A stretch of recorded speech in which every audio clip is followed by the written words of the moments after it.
سڵاتانە بێ کاتتان باش بینە لە ناڵقەیشتری بەرنامەی ئەڤڕۆ جارێکتر پێتان دەگەینەوە لە مەڵقەی بەرنامەی ئەڤڕۆ کە دوا ئەڵقەی بەرنامەی ئەڤڕۆ دەبێ گفتوگۆ دەکەین لەبارەی ئەو تەحەدیاتانەی لە ساڵی تازە ڕوبەڕووی هەرێمی کوردستان و ناوچەکە بە شێوەیەکی گشتی دەبێتەوە. لە کاتێک کە ئێمە پێدەنینە سەرەتای ساڵی 2016 هەرێمی کوردستان لە ئاستی سیاسی و ئابووری و هەروەها لە ئاستی مالیدا ڕوبەڕووی قەیرانی فرەچەشن یان قەیرانی جیا دەبێتەوە. لەم لاوەشەوە بۆ ئەم ئاڵوگۆڕەی لە ناوچەکەیە قسە لەبارەی گۆڕانکاری چاوەڕوانکرا و هەندێک جار دڵخۆشکەر دەکرێتن. پرسیارەوەیە شوێنی هەرێمی کوردستان لەم گۆڕانکاریانەی کە ڕوودەدات چییە؟ ئایا هەرێمی کوردستان لە ئاستی ناوەخۆیی تا چەند پێویستە چی بکاتن؟ هەرێمی کوردستان بە چی پێیناوەتە نێو ساڵی 2016 تا ئێمە ئومێدی گەشت چاڕوان بکەین. ئەم گفتوگۆیەمان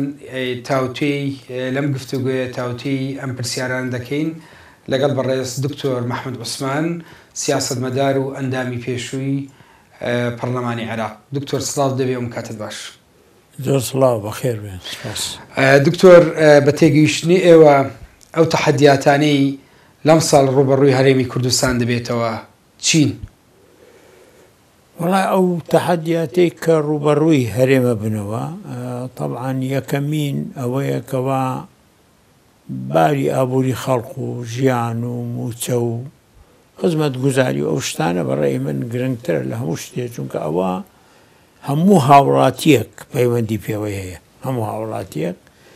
دووهەمین طبعاً یەکبوونی ڕیزەکانی کوردستان، حیزبەکان ببەسم، خۆتان زان کوردستان مجتەمەیەکە حیزبەی بابەڕێوە،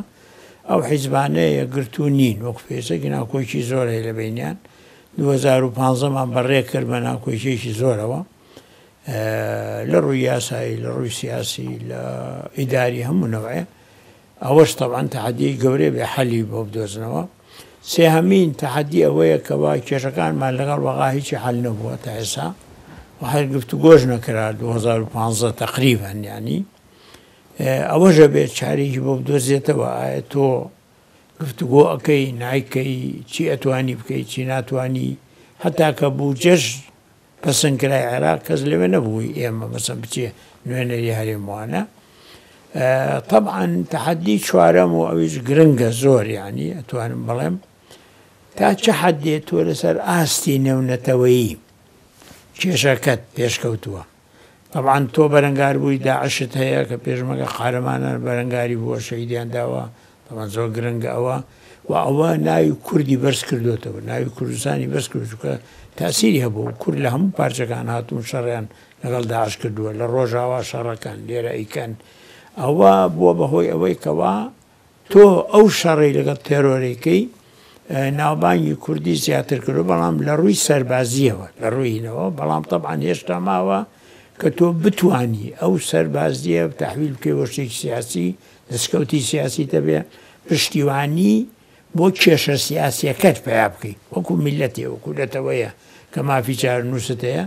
طبعاً وەش کارێکی زۆریە، شتێکی گرنگە و مهمانی ئەمانە زیاتر ئەو تەحەدیانن کە باسیەکەین. دکتۆر ساڵی 2015 وەکۆی جەنابەت وتت بە کۆمەڵێک قەیران بەڕێمان کرد، هەندێک زار دەوترێ هەرێمی کوردستان لەم ساڵە گەڕایەوە چوار گۆشەی یەکەم. ئەگەر ڕۆژێ لە ڕۆژان جەنابەت یاداشتەکانت بنووسیتەوە چۆن باسی ئەم ساڵە دەکەیت؟ وەڵا ساڵێکی نیگەرانی بوو ساڵی 2015 بەگشتی، یعنی با تەنها لای ئێمە نەگرین، جیهانیش تەمان تەماشا بکەین، لای خۆمان ئەو ناکۆچانەی کە ڕوویدا لەوەی نماوەی ئین شەش مانگی ئەخیرە زۆر کێشەی دروست کرد، ناکۆچی زۆر دروست بوو، کێشە لە بینی حیزبەکانە کە ئیدارەکەن تاسیل لە پەرلەمان کرد، پەرلەمان بێکار کرا، حکوومەت لاواز بوو، زۆر کاری نەما تقریباً. ئەمە هەمووی تاسیرێکی زۆری کرد بەڕێی من کە زۆر جێی نیگەرانی هەموو کەسێکە و جێی نیگەرانی هەموو دۆستانی کوردیشە کە داوایان کردووە چارەسەری بکرێت. نیگەرانیەکان ئاراستی چێن؟ حیزبەکان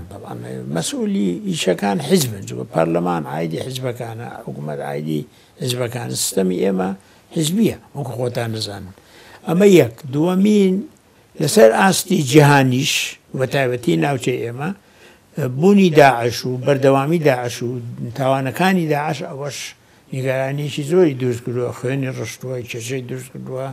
شەڕی لەگەڵ کراوە قوربانیمان داوە ئەوەش نیگەرانیەکی تر نیگەرانیەکی تر لەسەر ئاستی جیهانی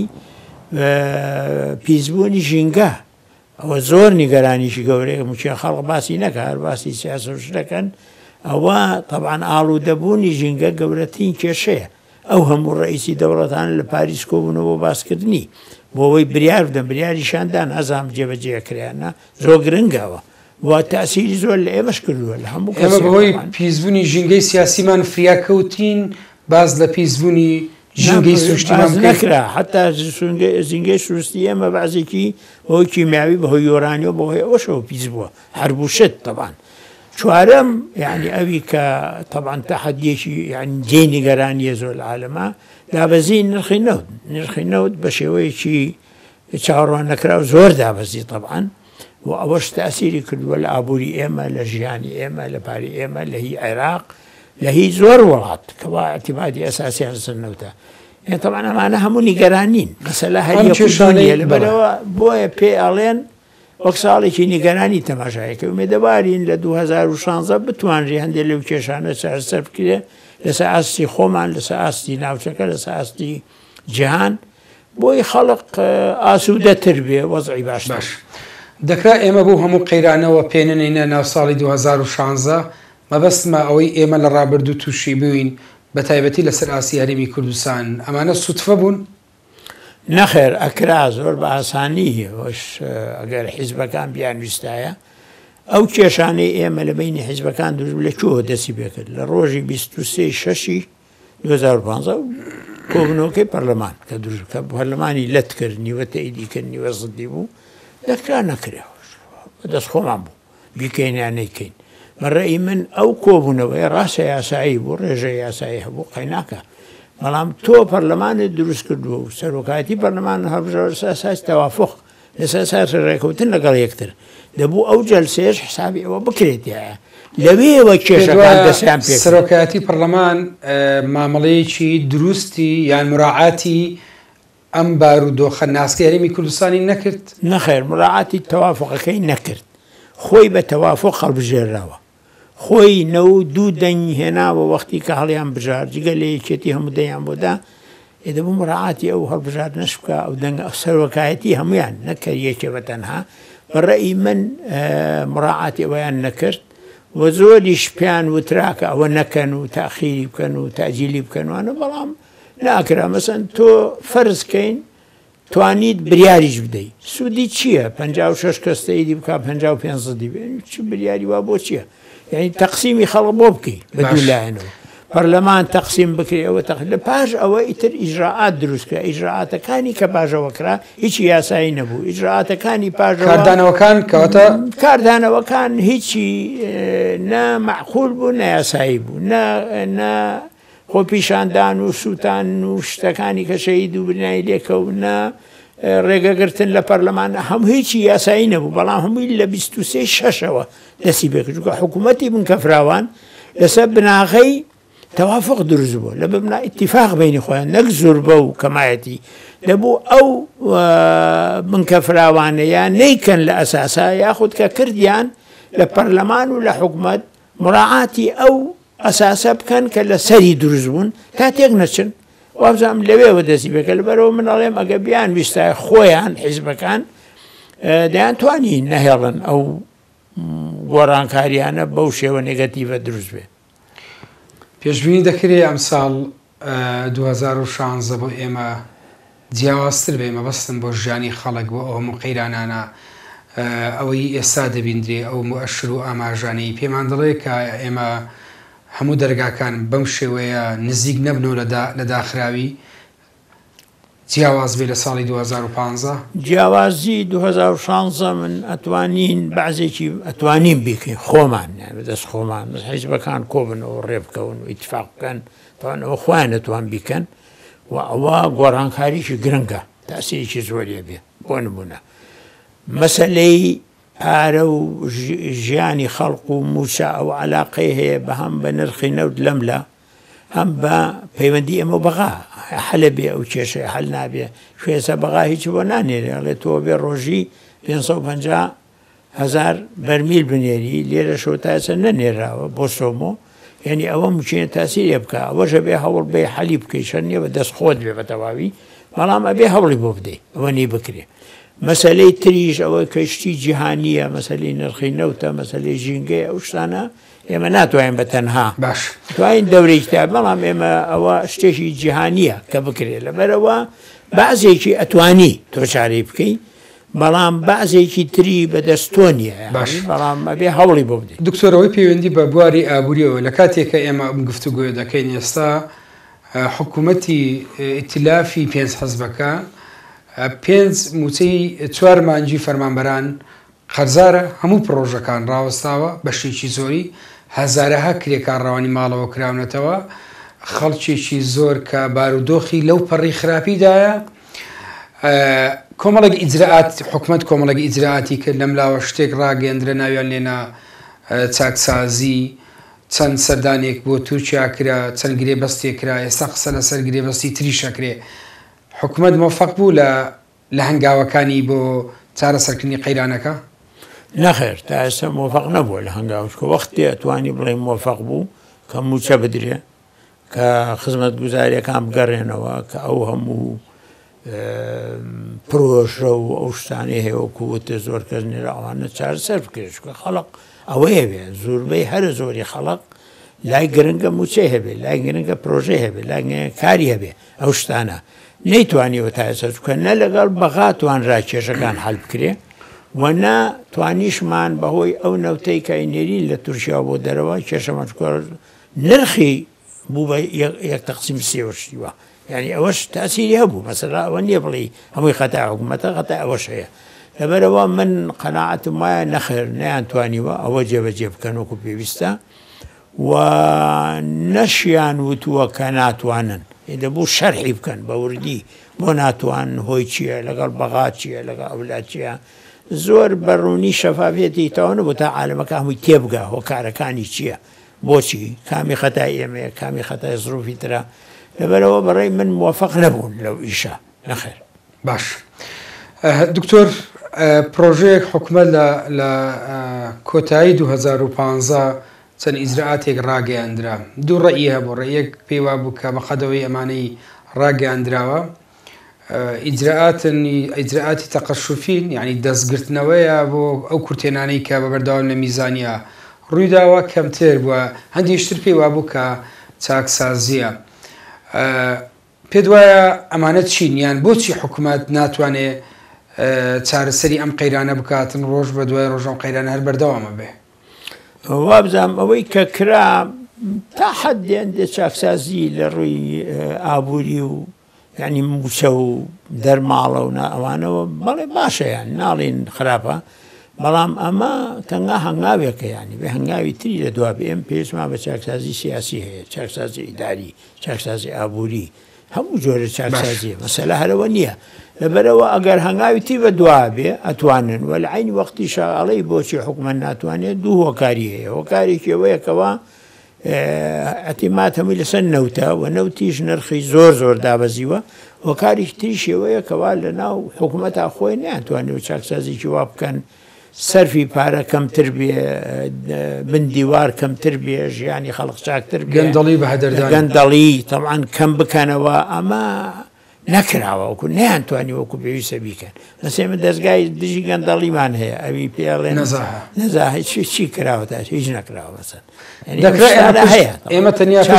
مالیمان هەیە کوائیشەکانیان هیچیان نەکردەوە بەسەر دکتۆر دەکرا ئێمە تەنیا پشت بەنەوت نەبەستین ئەوە نەک بڵێن لەم ساڵا بەڵام لە کۆنەوە ئەگەر ئێمە هەوڵمان بدایە لە ڕووی کشت و کاڵەوە لە ڕووی پیشە سازیەوە لە ڕووی پرۆژەی ترەوە زۆر شت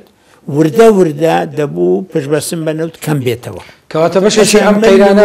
گێنم ئێران ێنم ئێران دەوڵەتێکە ئەو ڕۆژەمی گوێم لە ڕۆحانی بوو ئەڵێ ئیمساڵ ئێمە ئەتیمادمان سەر 925 سەی 25 پار سەی 30 بووە وردە وردە کەمیان کردوەوە کەواتە سەی 75 نەود نییە ئێتوانێ بۆ خۆی نەوت هەبیانەبی بەڵام تۆ اعتیمادەکە سەی نەوەی زیاترە باش نەشت توانی وە کەمیکەیتەوە و هەوڵیشن نەداوە بۆی کەمیکەیتەوە نە لە عێراق نە لای ئێمە دکتۆر ئەڕانم ئاماژە بە ناوبڕێک دەکەین دوای ئەوە بەردەوام دەبین بە تایبەت باس لە چاکسازی سیاسی کرد گفتوگۆی زیاتر دەکەین بە تایبەتی لە ئێستا ئێمە چ زۆرە چاکسازیەکمان پێویستە بینەران لەگەڵ دکتۆر محەممەد عوسمان دوای ئەم ناوبڕەیە گفتوگۆکانمان بەردەوامە.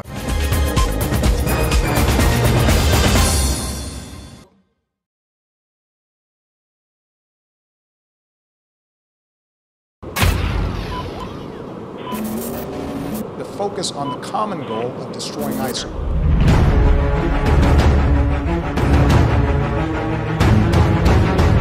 Подлежат немедленному уничтожению.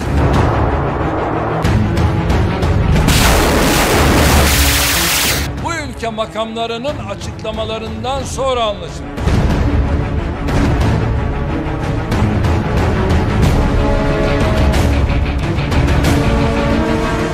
پیوسته منادی صلح عادلانه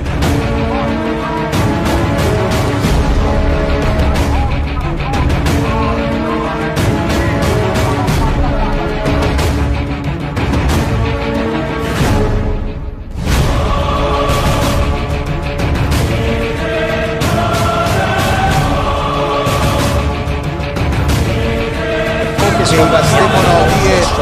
صلح عادلانه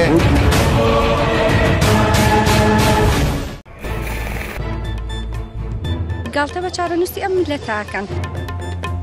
شەمەزانی مار و مندارمان بوو ژمەرگە تاوانە برسی بیت ئێم خەڵکە بە چی بژی کابرای فەقیر زەرمەندە موچە بۆ مامۆستاکانمان دابین بکەن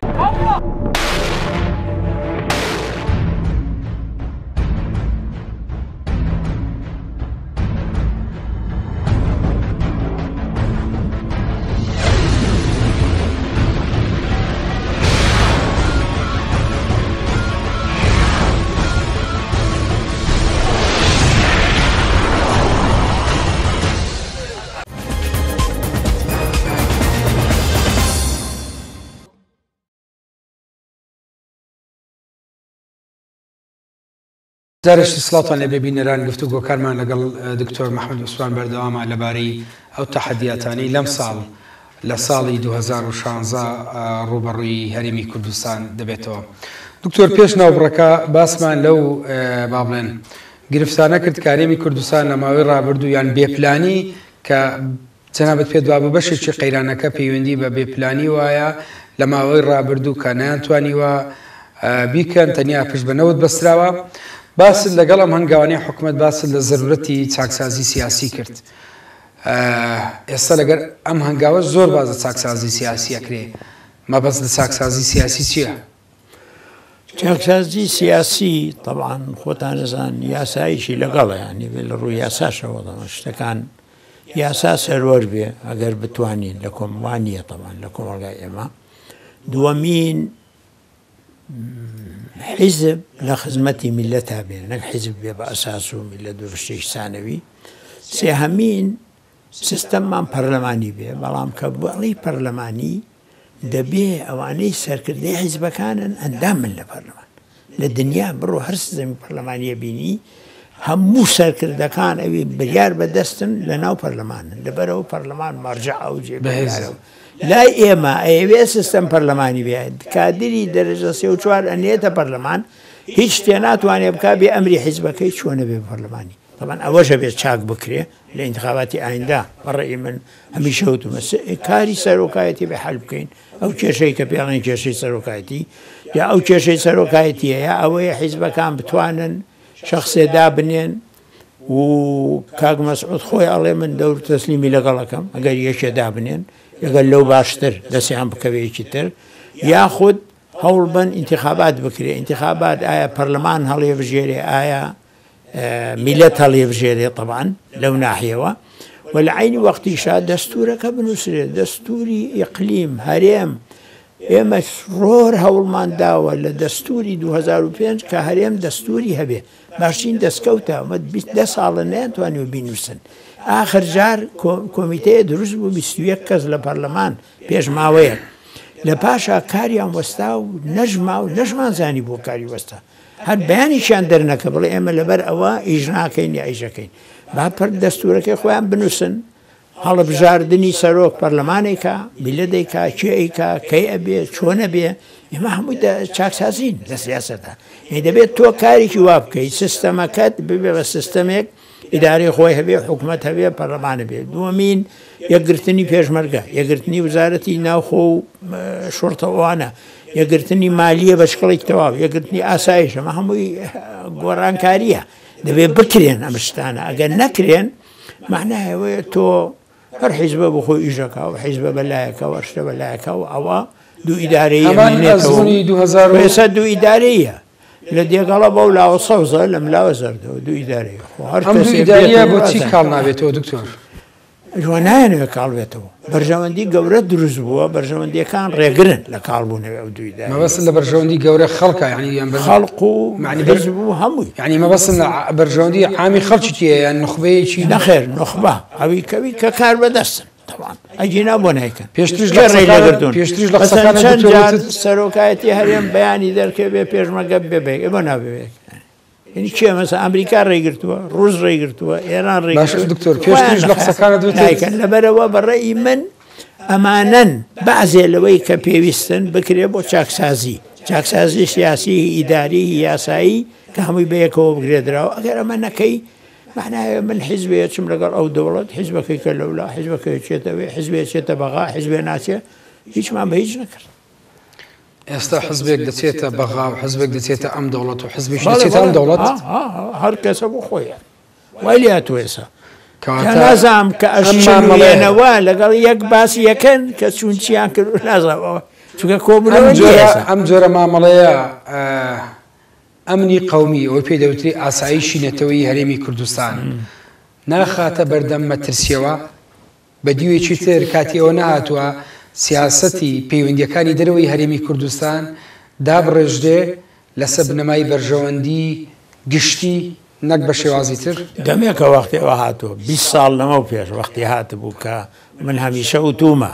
کە ئێمە بێ وەکو میلەتێک ڕەفتار بکەین بەیەکەوە لەگەڵ ئەمریکا بەیەکەوە لەگەڵ ئەوروپا بەیەکەوە لەگەڵ تورکیا بەیەکەوە لەگەڵ ئێران لەگەڵ بەغا وەکو یەکدەنگ بەیەکەوە دەستگایەک ئەو ئیشانە بکە کە هەموو حیزبەکان تێ بە حکوومەت و پەرلەمان بابیکەن پەرلەمانیش بریار بە دەستەکانی تیاابێ سەرۆکایەتی شەبێ بەڵام ئێستا چونکە ناڕێکن حیزبەکان و سیستەمەکەشمان حیزبیە بە کردەوە وای لاتووە بەیەکەوە نایکەن ینی هەرێکە بەلایەکە هەیە مەسەن تۆ بینی ئەچی لەولا هەندێک حیزب هەیە زیاتر نزیکە لە ئێران هەندێک حیزب نزیکە لە تورکیا هەندێک حیزب تەیدەوە کاکە لەگەڵ بەغاهیم بی هەندێک حیزب تەیدەوە کاکە نەیکەی نەتیجە ئەمریکاش لەوە گەیشتووە ڕوسیش لەوە گەیشتووە هەموو شتێ لە ئاسی نەتەوەیش ناڕێکین لە بینی خۆمانایانی مەسەن باکوور نەوعێکە باشوور نەوعێکی ترە زۆر ڕێگنین لەگەڵ یەک ئاژەوە ڕۆژهەڵات چەند حیزبێکی تایە بڕۆ تەماشای ڕۆژاوا بکە ڕۆژاوا لە عسکەری زۆر پێشکەوتون ئیجباری ئەمریکایان کردو هاوکاریانەکە بەڵام سێ قسمن پەیەدە شتێکە ئەنە کەسە شتێکە قسمی لە ئەنە کەسەش دەرکەوت ئەوان شتێکە ئێمە چی بچەنی بچەن ئەبێ بەچی هەندێکیان داوا دەکەن بۆ سعودیە هەندێکیان نەخرێن سەر لیستی تێرۆر لە سعودیە باش مەچەنی بچەن دکتۆر ئەبێ بەشت دەستکەوتێ بێ لە کاتێکە ئەو قەیرانانە و ئەو نیگەرانانەی جەنابتان دەبینین لەبارەی ئەم دۆخە ئێستا دەنجێکەیە یان لە ڕاگەیاندنەکانەوە یان هەندێک لە سیاسیەکان باز لە مەسەلەی نزیک بنەوەی هەرێمی کوردستان لە دەوڵەتی نەتەوەی دەکرێت ڕای ئێوە لەم بارەیەوە چۆن باز لەوە دەکرێت کە هەرێمی کوردستان بەرەو هەنگاو دەنێ بۆ سەربەخۆی خەریکە دەوترێ سعودیا پاڵپشتی هەرێمی کوردستانەکە ئەمریکا تورکیا پاڵپشتی هەرێمی کوردستانەکە تو باوەڕت دوایە ئەم وڵاتانە پاڵپشتی هەرێمی کوردستان بکەن من بڕوام بە تورکیان نییە یەکەم چونکە تورکیا کوردە کوژێ هەموو ڕۆژە شەڕە لە تورکیا ینی کوردیش فەرقی چیانی من بێ ئەوی تۆ بێ دژی ڕۆژاوە دژی ئەوەی نازام ئەگەر ئیبراهیم خەلیشی لێ بەداخستەوە وەزعی ئەمەشی خراپ کردووە طبعاً بەڕێی من بڕوان پێ نییە کە تورکیا ئەگەر دەیدی دەوڵەتی کوردی بکردا خۆ کوردی خۆی بە ملیۆنەها کوردی هەیە بە مافی جێدانێ لەسەر ئەوەی کە سەلاحەدین مەدرساش ئەڵێ خۆسەری دموکراتی یعنی ئیدارەی ذاتی دەڵێ خاینە نازانم چۆن نەتوانی بڵێ کە ئەمە تەئیدی دەوڵەتی کوردیەکە ئەوە نقطەیەک نقطەی دووەم سعودیەش بەڵێ زدی حکمی شیعەکانە لە بەغا بە هەموو نەوعێ نایەوێ شیعە حکومیە بێ و بە کافریان دەزان بەڵام ممکنە حەزیش بکات سونە دەوڵەتیە بێ پارچەیەک لێرە لەوێ بەڵام ئەوە ناکاتە دەوڵەت بەڕێی من بڕوان ناکەم بناغەکەی لەسەوەسە مچێن لەسەر ئەساسی تایفی تەعامل لەگەڵ تۆکە لەسەر ئەساس وەکو سونە تەماشا دەکەم مچێن لەسەر ئەساسێک ئەوەی کە تۆ هیم بکەی بۆی دژی یەکتر من یعنی من چوە ئەم دەوڵەتانە هەڵویستیان لە کۆنەوە دیارە چۆن بووە بەڵام لەگەڵ ئەوەش ئەگەر هەندێک هەڵویستی پۆزیتیڤ هەبێ لەمانە کە ئێمە نازانین تەفسیلاتی چیە چونکە معلوماتمان نییە لەسەری بەڵام ئەبێ ئەم هەڵویستانە وردە وای لێ بکەیت تۆ نێونەتەوەی پشتیوانی بکە یعنی من ئەگەر ئەمریکا پشتیوانی منەکە دڵم بە پشتیوانی سعودیە خۆش نابێ ئەگەر ئەمریکا پشتیوان ڕووز لەو بەرەوە ئەمریکا دەوڵەتە گەورەکان مەجلیسی ئەمن UN ئەمانە گرنگن کە بگەن ئەو حەدەی بڵێن ئەمە نەتەوەیە کە مافی چارە نووسی هەیە گرنگە ئەوە ئەهمیەتی هەیە یا بڵێ وەرە کورد تۆ بڕۆ ڕەفەراندەم بکە لە ژێر ئیشرافی UN زان ئەو میلەتە چیەوێ ئەوە گرنگی هەیە لەبەرەوە ئەو شتانە گرنگن بەڵام من زۆر دڵخۆش نیم بەوەی دەوڵەتەکانی ناوچەکە ئەو شتانە بکەن چکە دەوڵەتەکانی ناوچەکە خۆمان دەبێت بکەین دکتۆر لەبەر ململانەی خۆیان یەک تەیدیە مەکا یەک تەیدیەوەکە و تۆژەبی بە تەرەف ئێستا کوردوای لێتەوە هەندێکیان بەلایەکە کەوتون هەندێکیان بەلای تراکەون ممکن ئەو ململانەیە تۆ زەرەری لێ بکەی بەکارت دێنن جا دکتۆر پرسیارێکی گرنگ لەم ململانەیە دروستە بێ یان پێگەی هەرێمی کوردستان لەو ململانەیە نێو دەوڵەتی ئیقلیمیەی کە هەیە بە تایبەتی کە مۆرکێکی ئەقلیمیەکە مۆرکێکی تایفی لە نێوان شیعە و سوننەی وەرگرتووە مەترسینی هەرێمی کێشەی هەرێمی کوردستان لە پرسێکی سیاسیەوە ببێتن بە پرسێکی تایفی لە نێوان ئەم جۆرە پەیوەندیەی حزبەکانیانە لەگەڵ وڵاتانی دەوروبەر بەڵێ احتیمالی هەمە ترسی هەیە بێ بە پرسێکی تایفی مەترسی هەیە بێ بە پرسێکی ناوچەی ناوچە مەسەن ناوچەی سەوز بە نەوعی بڕوان ناوچەی زەر بە نەوعی تر بڕوان ناوچەکانیش ینی ممکناوە هەیە و ئەو دەوڵەتانە مەسەن ئێستا بۆ نمونە من پێ دەڵێم سعودیە و تورکیا هاوپەیمانیشان کردووە 34 دەوڵەت و شار ئەو دوو دەوڵەتە ئەساسن دەڵان و ئەو دوو دەوڵەتە معلومە سیاسەتیان چۆنە بە شکڵێک ئەیبێ کورد بەلای خۆیان ڕابکێشە بێگومان بەڵام بەرامبەر بەوانیش ئێران و سووریا و حیزبڵڵا و بەغاش تۆزێ لەگەڵیانە ئەویش کردوەتی ئەویان ئەمریکای لە پشتیان ڕووسی لە پشتە تۆ لەم بەینا گەریە گرتو نەبی هەر یەک قسمە دەچێ بەلایەکە لە بینی ئەو ململانەیە تۆ زۆر زەرەکەی یانی دیومانە کۆن تەرەفێ لەم لا تەرەفێ لەولا بەکارت دەهێنن بۆ ململانەکە لە پاشای کێ ئاڵێ دوا ڕۆژی چێ بێن باش دیومانە ئەم تەرجوبانەمان دیوەمە لە ڕابردووە دکتۆر محمود ئەو ماوەیە کە هەرێمی کوردستان زیاتر لە ساڵێکە شەڕێکی قورسی داعش دەکات بە شێوەیەکی گشتی یان کورد بە شێوەیەکی گشتی پێشمەرگە و یەپەگە و یەپەژە و پەکەکە زۆر قارەمانانە ئەوەی دەبیندرێ ڕوبەڕووی دەوڵەتی خلافەی ئیسلامی دەبێتەوە لە پاڵ ئەوە دەوترێ ئێستا نەخشەی سیاسی باز لە کۆتایی هاتنی سایکیزبی کۆمەڵێک ئیتیفاقی ترەکرێ یان کۆمەڵێک ئاماژەی ترەکرێت کە پێمان دەڵێن ناوچەکە ڕەنگە لە بەردەم گۆڕانکاری دابێ هەرێمی کوردستان لەوەی ئێستا دەبیندرێ خاوەن ئەجندایە یان بۆتە بەشێک لە ئەجندای خەڵکی تر هەرێمی کوردستان ئەگەر یەکگرتو نەبێ بەو شکڵی کە باسمان کردێسا دەبێتە بەشێک لە ئەجندای خەڵقی تر قسمی ئەم بەشە قسمی ئەو بەشە وەزەرەی زۆرەکە ساحەکەت ئەبێ بە ساحەی شەڕ لە بینی ئەولانە ئێمە بەکارێ شەڕیهن سیاسی ممکنە تەجروبەی کۆنی شەیە لەو بارەوە بەڵام بۆ ئەوەی هەرێمی کوردستان ئەجندەی خۆی هەبێ بۆ ئەوەی خۆی بتوانێت کارەکە هیم بکە یەکگرتوو بێ یەکدەنگ بێ یەک هەڵبیست بێ بەڵێ احتیمامی بچکۆ کورد 50 ملیۆنە کاکە کورد گەورەترین نەتەوەیە کە لەم ناوچەیە و شەڕەکان لەم ناوچەیەشن ئەتوانێت دەورێکی زۆر باش بینێ کەسیش ناتوانێت پشتگوێ بکە سابیشی بۆ کرێ بۆ دو ڕۆژ بۆ ڕۆژ گەڕانکاری بەڵام بەشەرتێ یەک بێ و یەکدەنگ و یەک هەڵویست بێت بەڵام ئەگەر جیاجیا بن حیزب بەجیا و حیزب بەجیا و ناوچەیە بەجانەوە چێ بەجیا معلوم ممکنە وردە وردە بتەوێنێتەوە بەرەو ئەجندەی لایەنەکانە ڕۆن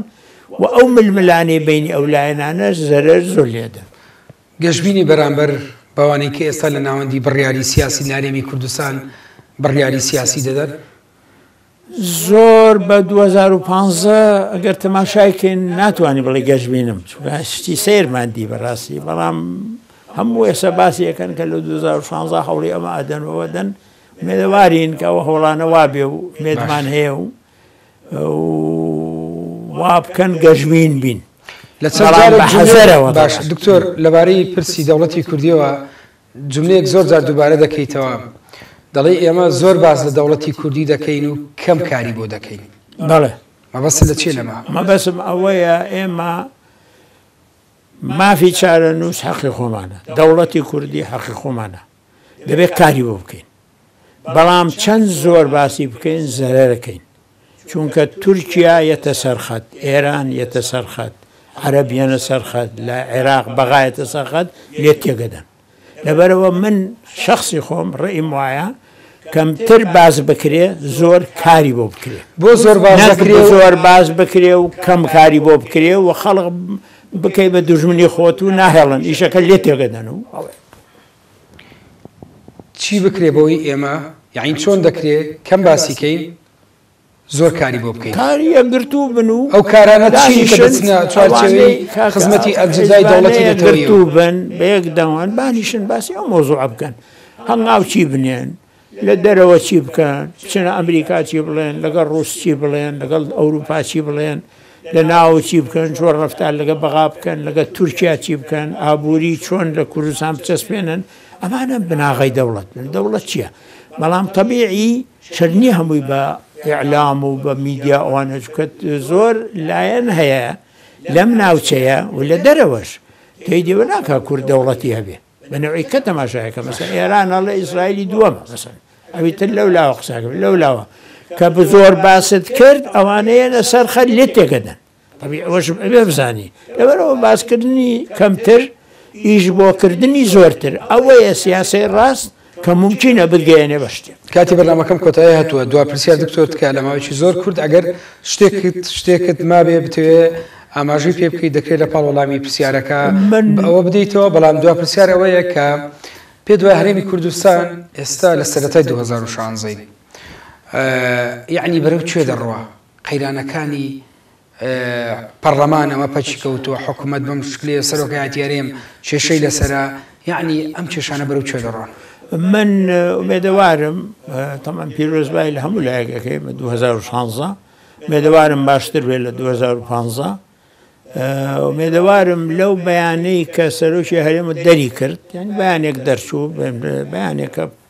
تا حەدێکی زۆر شتی باشی تیا تەمان هەندێک خاڵی تیاتوان لەسەری دابنیشن ئەوە ببێ بە مناقەی بۆ دانیشتن هێزەکان بینی خۆیان دابنیشن چەرنی هەر پێنجەکەش هێزی تریشیان لەگەڵ بێ بەیەکەوە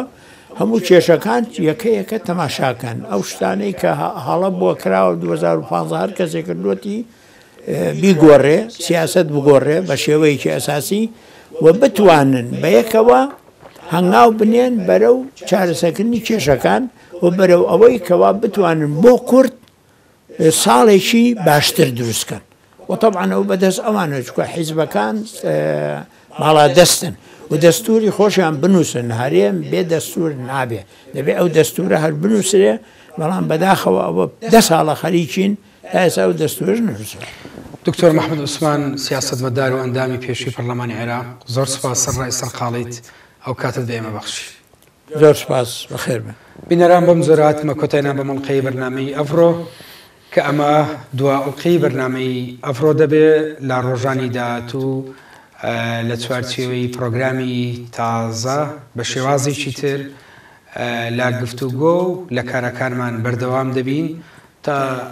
بێگەیشتنەوەیەکی تر و دیدارێکی تر کاتێکی خۆش بەم لایەک سوپاس بۆ ستافی بەرنامە